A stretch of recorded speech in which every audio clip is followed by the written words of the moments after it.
Hello বন্ধুরা, আপনারা যারা ভিডিওটা দেখতেছেন দেখবেন, সবাই ভিডিওটা শেয়ার করবেন প্লিজ।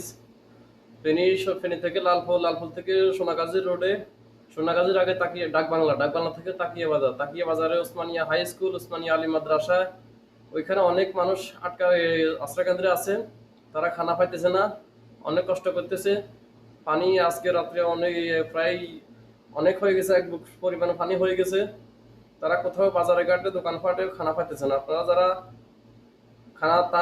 ত্রাণ বিতরণ করতেছেন, খানা বিতরণ করতেছেন, দয়া করে প্লিজ ভাই আপনারা ওই জায়গায় যাবেন, তাকিয়া বাজার যাবেন, ওসমানিয়া হাই স্কুল। আমি আবারও বলছি, ফেনী থেকে লালপুর, লালপুর থেকে সোনাগাজী রোডে, সোনাগাজীর আগে ডাকবাংলা, ডাকবাংলা থেকে পশ্চিমে তাকিয়া বাজার ওসমানিয়া হাই স্কুল, ওসমানিয়া আলী মাদ্রাসায় অনেক মানুষ আটকা পড়েছে।